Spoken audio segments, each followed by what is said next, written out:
소아시아 초대교회 순례 27번째는 초기 기독교에서 지하도시의 역할은 무엇이었는가 하는 것입니다.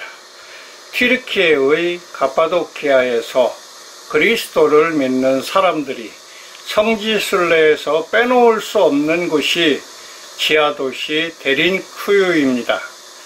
이곳은 레브쉐이르에서 남쪽으로 30여 킬로미터 떨어진 지역인 해발 1355m의 위치에 있습니다. 지하도시 데린쿠유의 발견입니다. 이곳은 원시 히타이트족이 이어 히타이트족, 로마 시대, 비잔틴 시대의 사람들이 살고 있었던 것으로 알려져 있습니다. 실제 지하도시가 들어선 것은 기원전 7에서 8세기인 프리기아 왕국 때로 추정되며 원시 히타이트 사람들은 지하 1층에서 살았으나 이후 다른 종족들이 살면서 지하 11층까지 거주지를 확장하여 살게 되었습니다. 이곳은 약 2만 명 정도가 살았을 것으로 추정된다고 하는데 주거지가 지하 11층까지 형성되어 있다고 하지만 관광객들이 들어갈 수 있는 깊이는 지하 3층 깊이까지입니다. 가파도키아에는 36개의 지하도시가 발견되었다고 합니다. 그 중에서 가장 잘 보존되고 관광객들이 많이 찾는 곳이 데린쿠유입니다. 다른 민족의 침입을 피해 지하에 수만 명이 숨어서 살았던 곳으로 1965년 우연히 발견되어 일반인에게 공개되었습니다. 데린쿠유의 발견에 관한 이야기는 어느 농가에서 닭을 키우는데 갑자기 닭들이 없어져서 농부가 지키던 중에 닭들이 땅 밑으로 빠지는 것을 보고 그곳을 파보니 이런 지하도시를 발견하게 되었답니다.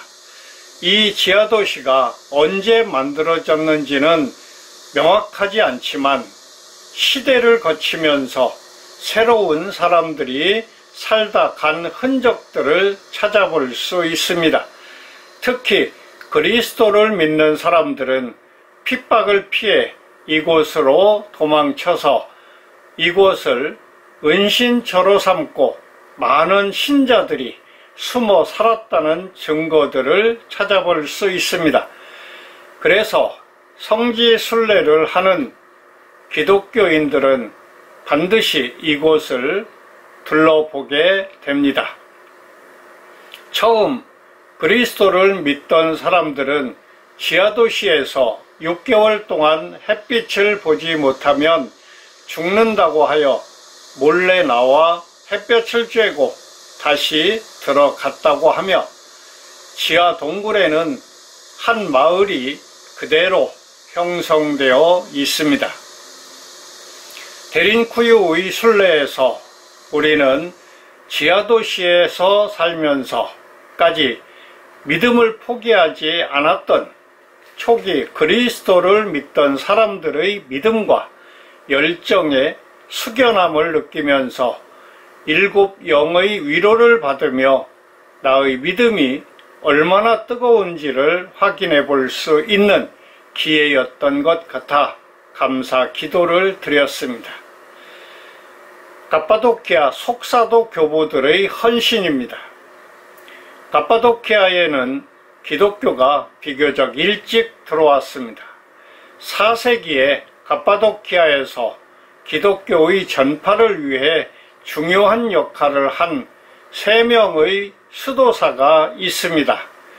성 바실, 나지안주스의 그레고리우스, 니사의 그레고리우스가 그들입니다. 성 바실은 아테네 유학에서 나지안주스의 그레고리우스를 만나 평생치기가 되어 학업을 마치고 고향으로 돌아왔습니다. 당시 법률가였던 아버지는 아들이 뒤를 이어 법률가의 직업을 택하기를 원했지만 그는 세속적인 직업을 원치 않고 대신에 누이의 조언을 따라 금욕적인 삶을 택하여 370년에 카이세레아의 대주교가 되었습니다. 바실의 강권에 의해 나지안주스의 그레고리우스는 주교직을 맡았으나 수줍음이 많고 학문적인 사람이어서 홀로 연구하고 집필하는 호젓한 생활을 원하였습니다.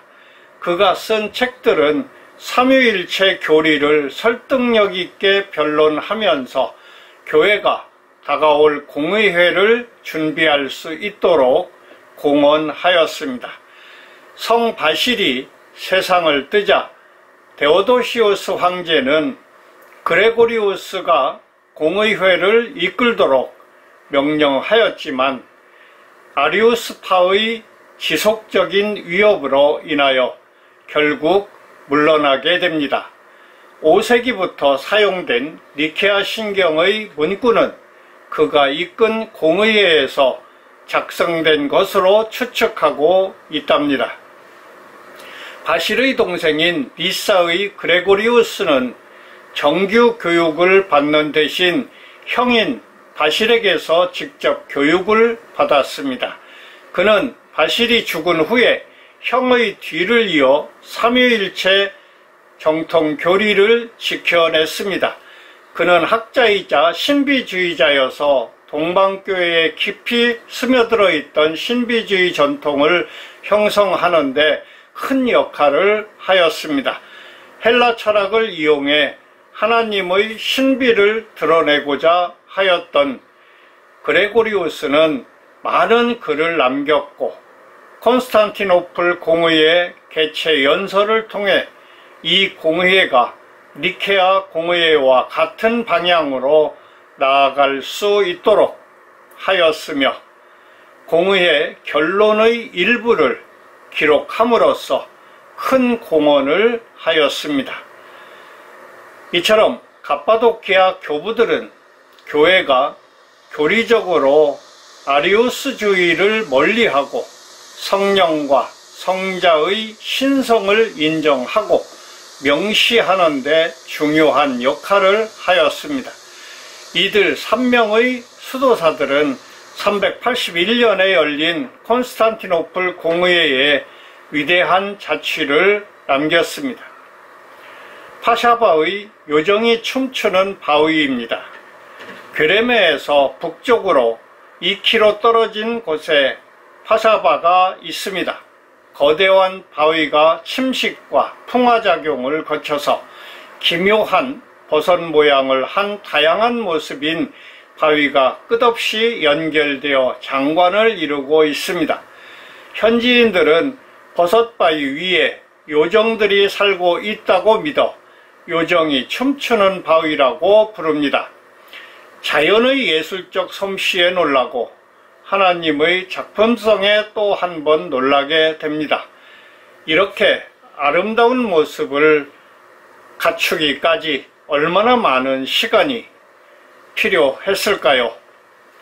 하나님의 때에 하나님의 방식으로 창조하신 풍경으로 가장 눈길을 끄는 것은 버섯 같은 새 봉우리가 한 몸에 붙어있는 거대한 바위로 머리는 버섯 모양의 검은색이고 기둥은 흰색입니다. 이곳은 기독교가 로마의 국교가 됨에 따라 이곳 동굴교회의 그리스도를 믿던 사람들도 탄압에서 벗어남에 따라 점차 타락하자 세상을 버리고 오직 신앙생활에 몰입하기를 원했던 고대 수도사들이 살았던 바위가 있어 수도사 골짜기라고 부르기도 합니다. 지상에서 올려다보는 모습에서 아름다움이 있고 산 정상에 올라 내려다보는 모습이 감동 그 자체입니다. 버섯 모양의 바위 정수리가 보이는 산 정상에서 내려오면서 보는 모양으로 기분이 더없이 좋습니다. 요정이 살고 있는지 기대하면서 볼 수 있어 더욱 흥미롭습니다. 이곳은 영화 스타워즈와 만화영화 개구장이 스머프의 무대가 된 곳으로 유명하며 요정들이 마구 튀어나올 것만 같아 흥분을 감출 수 없습니다. 다음 동영상에서는 이스탄불의 초기 기독교 유적에 대해 알아보겠습니다. 참여와 구독을 당부드립니다. 감사합니다.